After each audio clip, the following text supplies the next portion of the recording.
दोस्तों, आप लोग के बीच एक कहानी लेके आया हूँ जिसका नाम है एक अधूरा हसीन ख्वाब।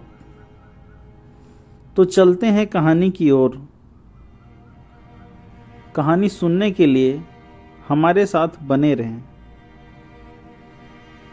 नवंबर का महीना था। सर्द हवा एक मोटी किताब को सीने से चिपका हल्के हरे ओवरकोट में तुम सीढ़ियों से उतर रही थी। इधर उधर नज़र दौड़ाई, पर जब कोई नहीं दिखा तो मजबूरन तुमने पूछा था, कॉफ़ी पीने चलें? तुम्हें इतना पता था कि मैं तुम्हारी क्लास में ही पढ़ता हूँ और मुझे पता था कि तुम्हारा नाम सोनाली राय है। तुम बंगाल के एक जाने माने वकील अनिरुद्ध राय की एकलौती बेटी हो। तुम लाल रंग की स्कूटी से कॉलेज आती हो और क्लास की अमीरजादे भी तुम पर उतने ही मरते हैं जितने हम जैसे मिडिल क्लास के लड़के, जिन्हें सिगरेट, शराब, लड़की और पार्टी से दूर रहने की नसीहत हर महीने दी जाती है।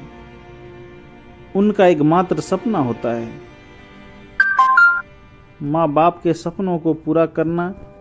ये तुम जैसी युवतियों से बात करने से इसलिए हिचकते हैं क्योंकि हाय हेलो के बाद की अंग्रेजी बोलने इन्हें भारी पड़ता है। तुम रास्ते भर बोलती रही और मैं सुनता रहा। तुमने मौका ही नहीं दिया मुझे बोलने का। तुम मिश्रा सर, नसरीन मैम की बक बक, वीना मैम के समाचार पढ़ने जैसा लेक्चर और ना जाने कितनी कहानियां तेजी से सुना गई थी और मैं बस मुस्कुराते हुए तुम्हारे चेहरे पर आए हर भाव को पढ़ रहा था। तुम्हारे होठों के ऊपर काला तिल था जिन पर मैं कुछ कविताएं सोच रहा था। तब तक तुम्हारी कॉफ़ी और मेरी चाय आ गई। तुमने पूछा था, तुम कॉफ़ी क्यों नहीं पीते? मैं तो मुस्कुराते हुए कहा, चाय की आदत कभी छूटी नहीं। तुम यह सुनकर काफी जोर से हंसी और शायरी भी करते हो। मैं झेप गया। तुम इतने समय से कुछ भूल रही थी मेरा नाम पूछना, क्योंकि मैं तुम्हारे आवाज में अपने नाम को सुनना चाह रहा था। तुमने तब भी नहीं पूछा था। हम दोनों उठकर चल दिए थे कैंपल से विश्वविद्यालय मेट्रो स्टेशन की ओर।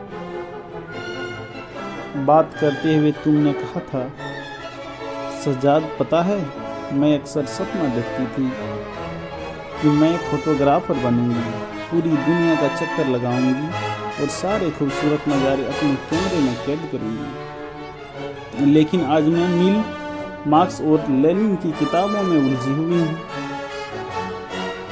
कभी जी करता है तो बेखत पढ़ लेती हूँ, तो कभी कामों को।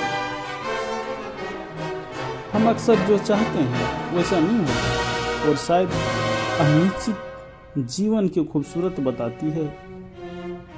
अक्सर सब कुछ पहले से तय से हो जाता है। जिंदगी से रोमांस खत्म हो जाएगा। हम उम्र से पहले बूढ़े हो जाएंगे। जो बस यही सोचते हैं उनके लिए मरना ही एकमात्र लक्ष्य है। सजाद, तुमने क्या पॉलिटिकल साइंस अपनी मर्जी से चुना? तुमने पूछा था। हाँ, मैंने कहा। नहीं कहने का कोई मतलब नहीं था।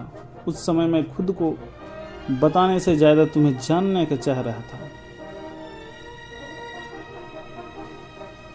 और हाँ, मेरा नाम सजाद नहीं आदित्य है, आदित्य यादव। मैंने जोर देते हुए कहा। ओह, तो तुम लालू यादव के परिवार से तो नहीं लग रहे हो? बिल्कुल नहीं। पता नहीं क्यों बिहार का हर यादव लालू यादव का रिश्तेदार लगता है लोगों को। कुछ पल के लिए दोनों चुप हो गए। कई कदम चल चुके थे। मैंने चुप्पी तोड़ते हुए पूछा, वैसे यह सज्जाद है कौन? कोई नहीं, बस गलती से बोल गई। तुम्हारे चेहरे का भाव बदल गए थे। कहाँ रहते हो तुम? हम बात करते करते मानसरोवर हॉस्टल आ गए थे। मैंने इशारा किया, यहीं मेट्रो स्टेशन के पास ही था। तुमसे विदा लेने के लिए हाथ बढ़ाया। मैंने पूछा, यह निशान कैसा? अरे वह कल खाना बनाने वाली नहीं आई तो खुद रोटी बनाते समय हाथ जल गया। अभी आदत नहीं है ना। मैंने हाथ मिलाया। ओवरकोट की गर्मी अब भी उसके हाथों में थी। इस खूबसूरत एहसास के साथ मैं सो नहीं पाया था। सुबह जल्दी उठकर तुमसे ढेर सारी बातें करनी थी। मैं कॉलेज गया था। अगले दिन कॉलेज में इस बात की चर्चा जरूर होने वाली थी, क्योंकि हम दोनों को साथ घूमते क्लास के लड़के और लड़कियां ने देख लिया था। उस दिन तुम नहीं आई थी। मुझे हर सेकंड बोझिल लग रहा था। तुमने कॉलेज छोड़ दिया था। 2 वर्षों के बाद दिखी थी। उसी नवंबर महीने में कनॉट प्लेस के इंडियन कॉफी हाउस की सीढ़ियों से उतरती। मेरा मन जब भी उदास होता है, मैं निकल पड़ता था। इंडियन कैफे हाउस दिल्ली की शोर भरी जगहों में से यह भी एक जगह थी जहां मैं सुकून से उलझनों को जी सकता था और कल्पनाओं को नई उड़ान देता था। हल्की मुस्कुराहट के साथ तुम मिली थी। उस दिन कोई तुम्हारे साथ था। तुम पहले जैसे चहक नहीं रही थी। एक चुप्पी थी तुम्हारी चेहरे पर। तुम्हारा इस तरह मिलना मुझे परेशान कर रहा था।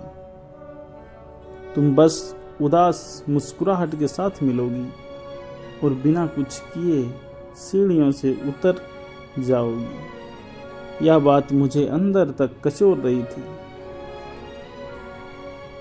इसी उधेड़बुन में सीढ़ियां चढ़ते मुझे एक पर्स मिला। खोलकर देखा तो किसी अंजुमन शेख का था। बुटीक सेंटर साउथ एक्सटेंशन के पता था। दिए हुए नंबर पर कॉल किया तो स्विच ऑफ था। तुम्हारे बारे में सोचते सोचते रात में 8 बज गए थे। अचानक याद आया कि किसी का पर्स मेरे पास है जिसमें 1200 रुपये और डेबिट कार्ड है। मैंने फिर से एक बार कॉल लगाई। इस बार रिंग जा रही थी। हेलो, एक खूबसूरत आवाज़ सुनाई दी। जी, आपका पर्स मुझे इंडियन कैफे हाउस की सीढ़ियों पर गिरा मिला। आप बताएं इसे कहाँ आकर लौटा दूं?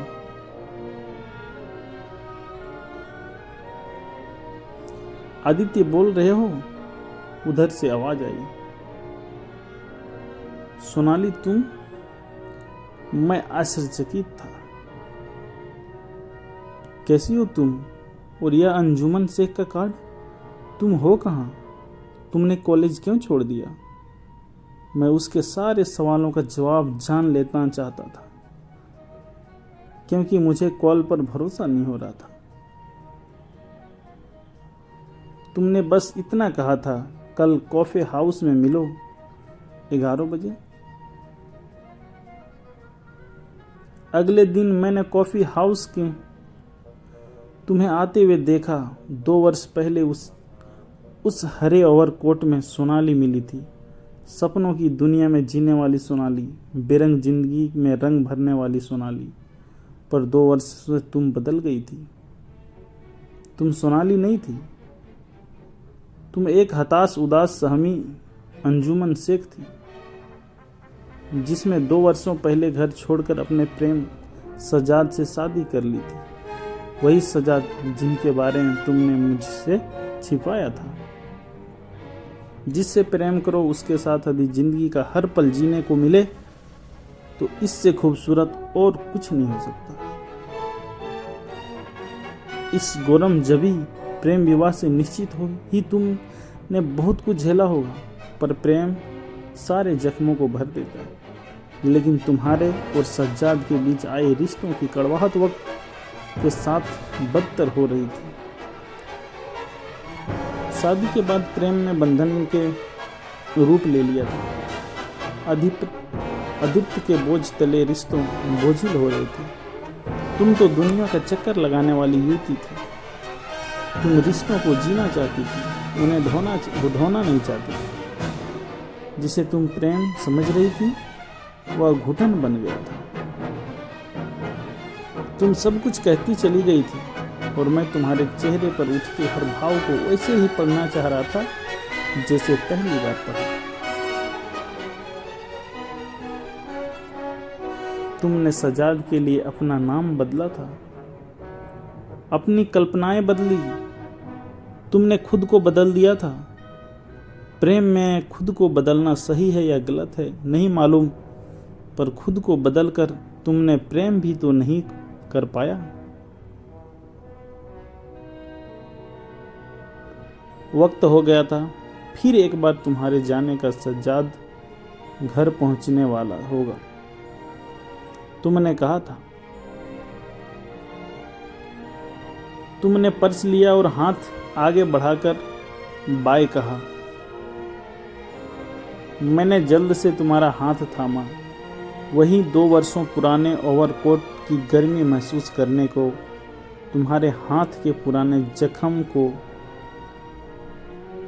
लेकिन नए जख्मों पर जगह ले ली थी। इस बीच हमारी फोन पर बातें होती रही। राजीव चौक और नेहरू प्लेस पर 2 बार मुलाकातें हुई। सब कुछ सहज था तुम्हारी जिंदगी में, लेकिन मैं यह सहज था। इस बीच में लिखता भी रहा था, तुम्हें कविताएं भी भेजता था। पढ़कर तुम रोती थी, कभी हंसती भी थी। एक दिन तुम्हारा मैसेज आया था, मुझसे बात नहीं हो पाएगी अब।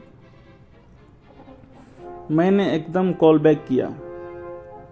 मेरा नंबर ब्लॉक हो चुका था। तुम्हारा फेसबुक अकाउंट चेक किया तो वह डिलीट हो चुका था।